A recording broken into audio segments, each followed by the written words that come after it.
Everybody fasten your seatbelts. We're about to get into some serious stuff here. In finding myself, in finding out who I am as a person, I found out that I could really enjoy sex. And that sex would become very important to me. The women in here are thinking, oh dear God, make him stop. The women in here are thinking, oh dear God, make him stop.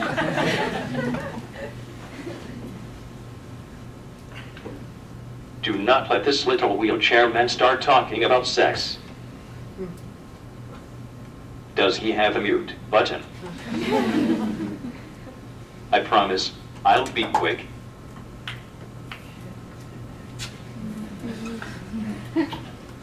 That joke never gets.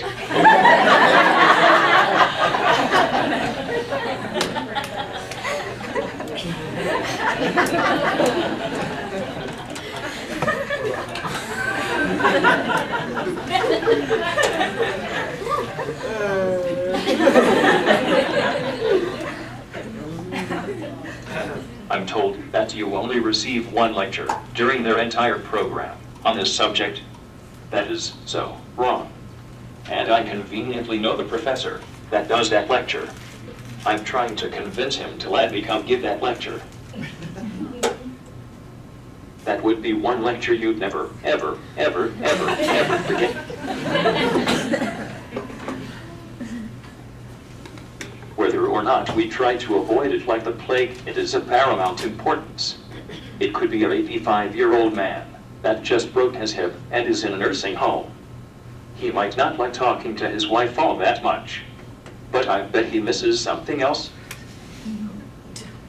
Or it could be a 19-year-old kid who has been conditioned to think that he is not even a sexual being, that he has absolutely nothing to offer a woman. That speech pathologist who treated me like any other guy, who showed me innocent, unselfish affection. She made me question myself in a good way. Maybe I wasn't such a horribly disgusting little troll. Maybe there would be someone out there who could possibly find me truly attractive, maybe even sexy. It seems so basic for most people, but that was a serious revelation for me. That single concept, more than all the therapy and all the training I received, propelled me to be the strong, confident person I am today. It sounds very shallow, but there is a very deep, primal need to feel attractive, wanted, physically needed, in a very intimate way. And it makes no difference whether or not I am in a wheelchair, whether I'm paralyzed, whether I'm missing a limb, or whether I can't talk normally. I, as a person with a disability, as a man, need to feel sexually attractive to someone. Okay, what does this mean for you? When you first saw me, what did you think about me? You probably started diagnosing me. Let's see, he has CP, spastic, very high tone, looks like knee contractures. Maybe you even noticed that my left wrist is fused. How many of you saw me as just another man? How many of you saw me as a strong, virile, powerful man? How many of us assumed that I was a weightlifter? Why not? Goes back to that perfect image. We let society tell us what's attractive, hot, or sexy, right? When people see me for the first time, especially women, they never see me as a sexual man. That is the absolute last thing they think about. And consciously, or unconsciously, that is how women choose their mate. If a man is big, strong, good looking, he's a potential mate. I met my wife online in a chat room. I asked her one day if she had met me in the real world, would she have given me a chance? She started crying because she had to say no. That's human nature, I think. Is it unfair? Absolutely. I'm going to demonstrate my point.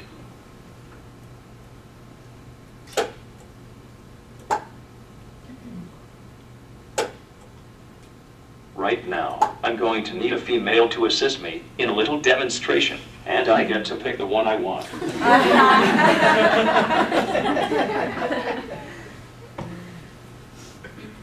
Now, who do I want?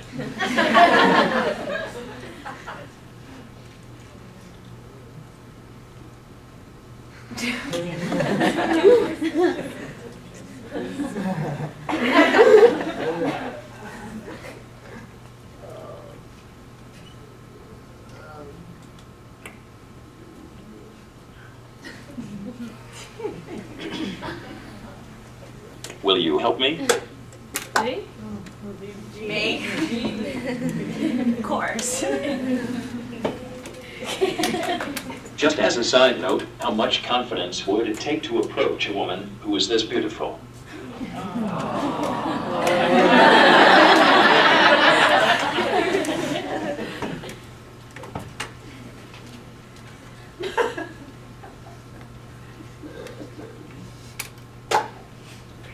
Please keep in mind, this is just from my personal experience.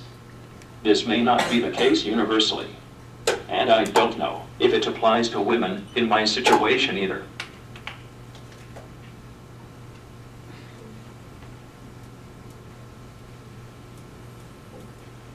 Okay, for this demonstration, you're not in the rehab field. You have no experience with people with disabilities. You're just the average hottie off the street. Okay. That didn't come out right either. Anyway, over here you have a normal able-bodied woman.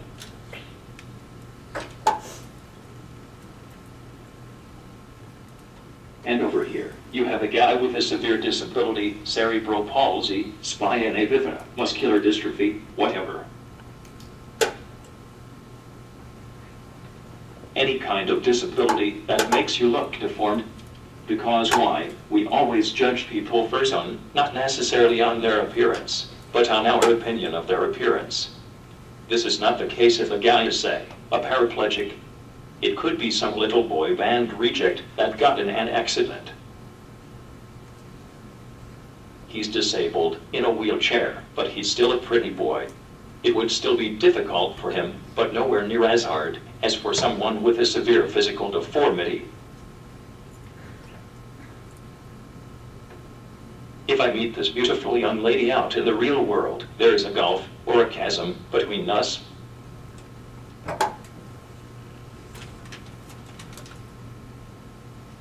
That gulf is simply my appearance, and what it supposedly represents.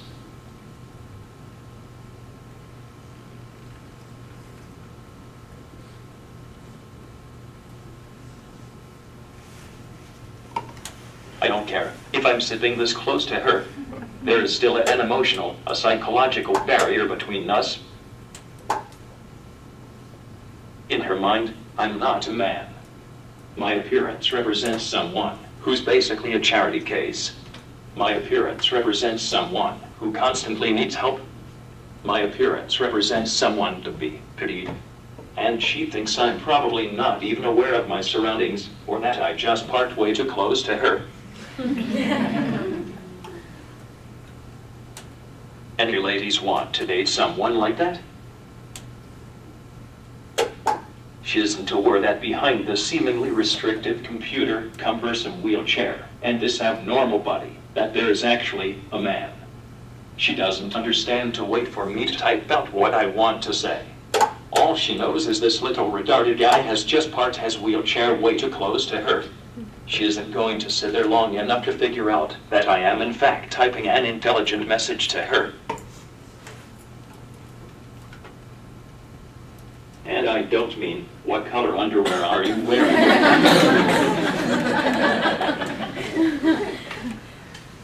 Please don't tell me what color underwear.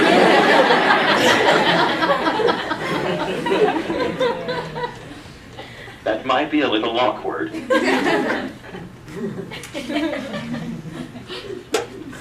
But with that said, this may sound totally stupid to you, but from my experience, the only thing that bridges that gap is if this woman finds out that this little handicapped guy can't have sex.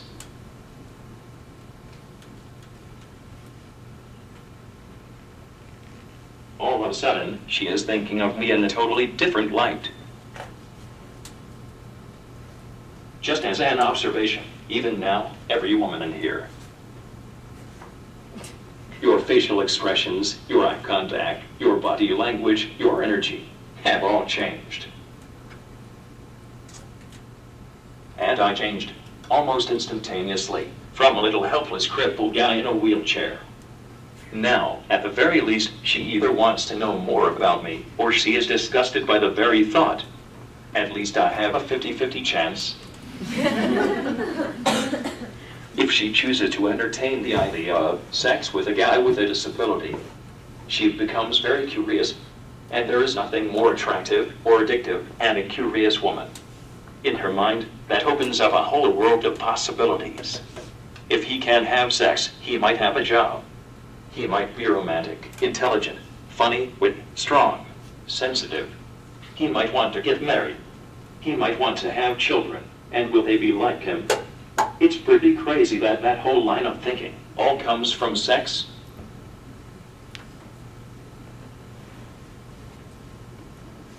That allows me to come over here and be close to her in every way. She's no longer turned off by my wheelchair or my Dynavox. I'm now a good different. I can sit here and make her laugh.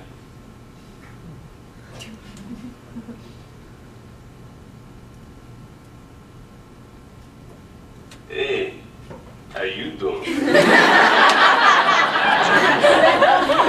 now going to smell me, and trust me, I smell really, really good.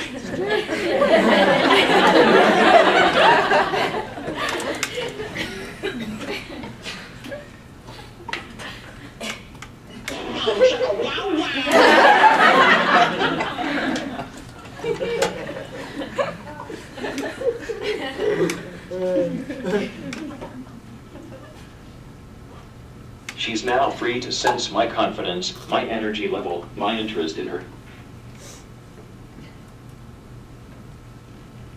Over here, I couldn't do that, because she only saw her preconceptions. She didn't see my sense of humor. She wasn't aware that I am, as my wife says, ridiculously intelligent. She didn't see my masculinity, because hell, she didn't think I had any. But here's the problem, and I never recommend doing this. Seriously, don't try this.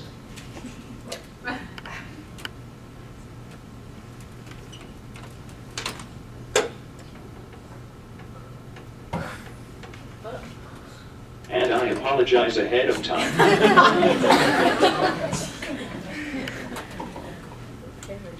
Wait for it. Hi, my name is Johnny, and if you have sex with me, your screams of ecstasy will crack the very sky above you. Hi, my name is Johnny, and if your screams of ecstasy will crack the very sky above you. That is confidence.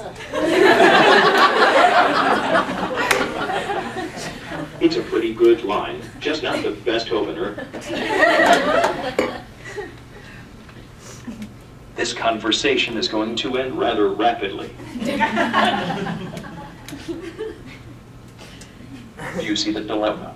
For guys like me, most women won't consider us until they find out that we are actually men, that we have a masculinity, that we are sexual. But if we try telling them that in order to keep them from running away, it freaks them out and destroys any possibility of relationship. So guys like me are forced to meet women online.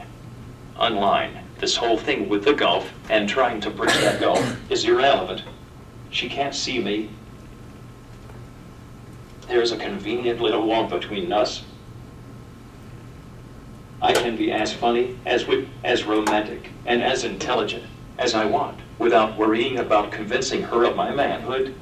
And when I choose, I can tell her of my disability. If she decides to bail out, that's fine. But I can't show her the real me before she has to face the disability. It is unfortunate, but initially, the woman has to overlook, ignore, and endure my disability, rather than respect, embrace, and enjoy it.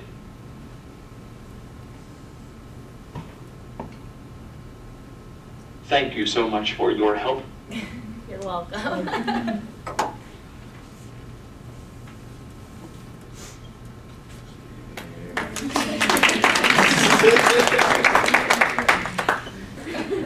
Couple more things here concerning sex. Some curious people will want to know about the logistics of sex with disabilities. There's really no magic formula. It's basically about experimentation and having a lot of fun.